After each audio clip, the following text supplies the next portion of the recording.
bonsoir. Artiste, tout le monde a matanga. Éviter relation ni nos entre grands frères.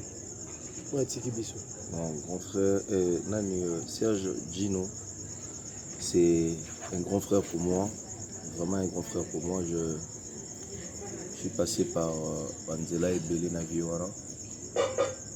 On dirait un autre quoi, parce que je ne pouvais pas comprendre qu'un jour mon téléphone sonne au côté au sala au restaurant.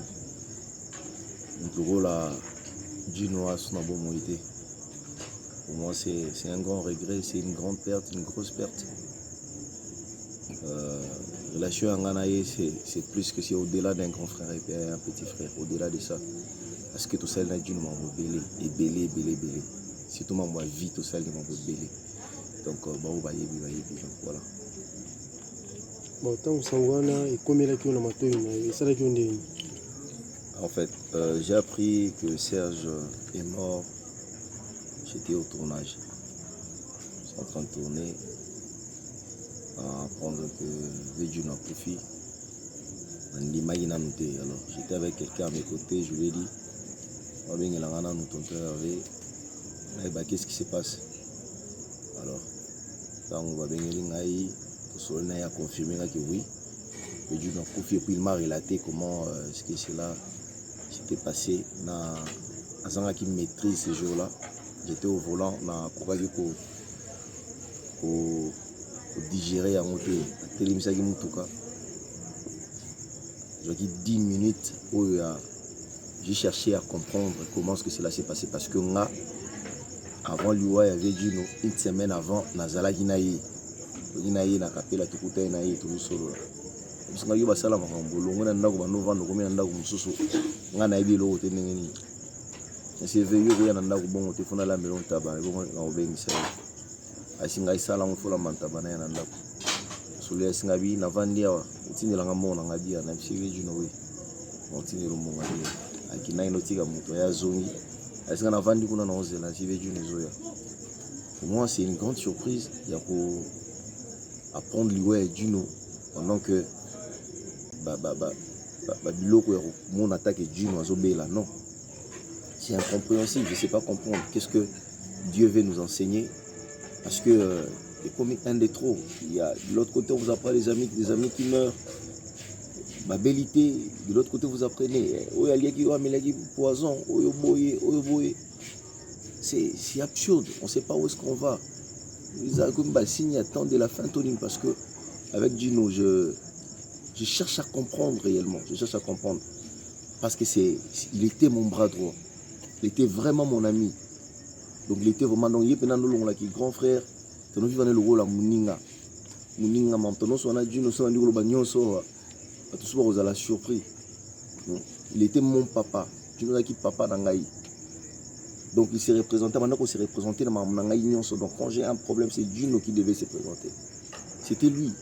Je suis surpris. Nous comprendre que c'est arrivé, on ne peut pas poser un ciment pour couper sa makamou tourner au Moussous. Nous sommes dans l'incapacité au salaire.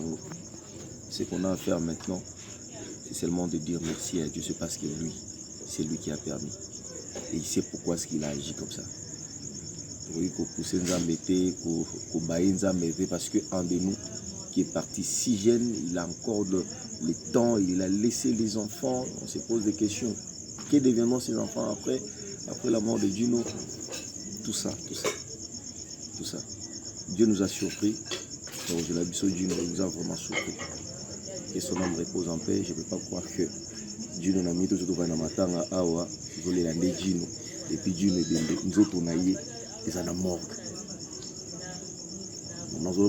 Aussi, je vous dis comment est-ce que je me sens au fond de moi. Donc imaginez, pour moi c'est une grosse perte.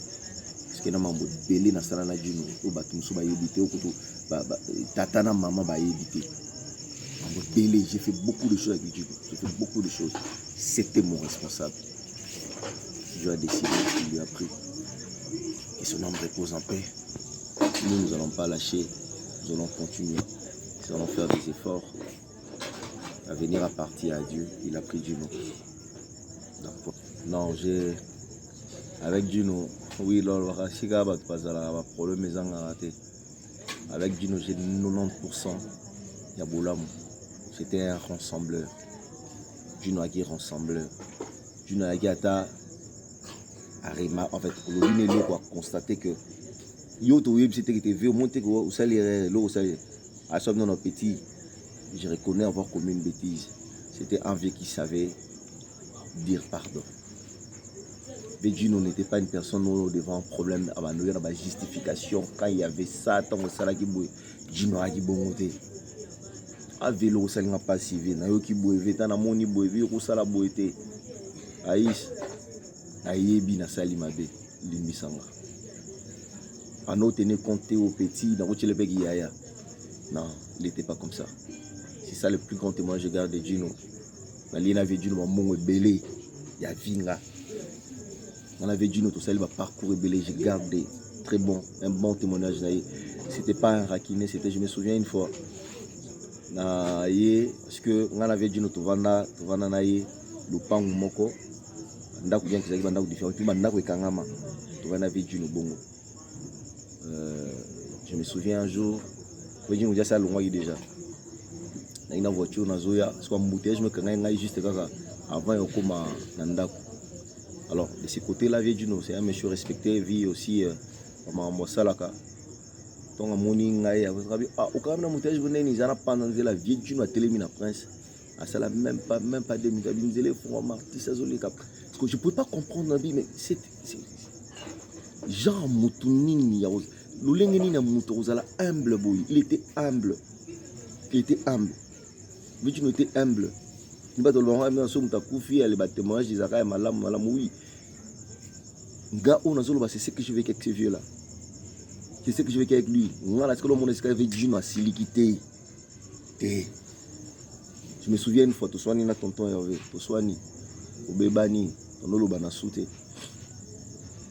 Les jeunes abimi, la bando bima, nous le savons, on se la bilamba.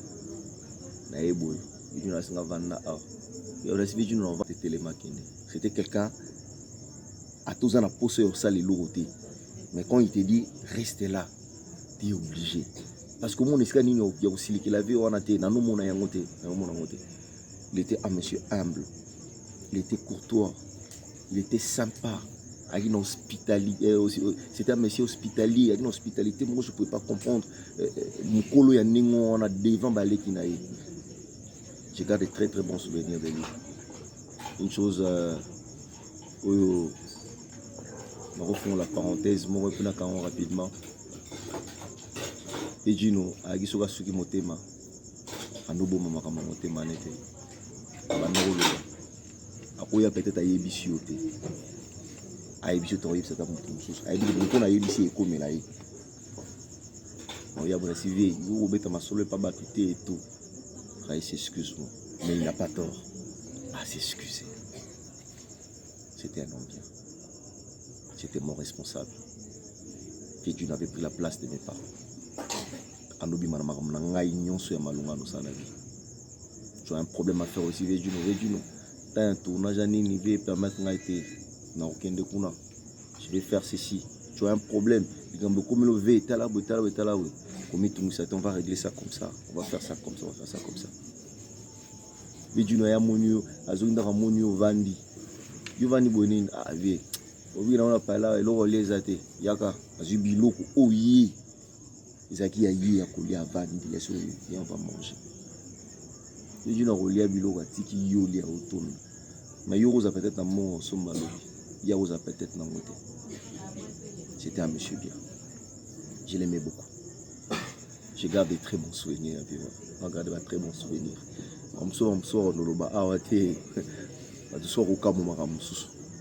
Je garde des très bons souvenirs. Des très très bons souvenirs.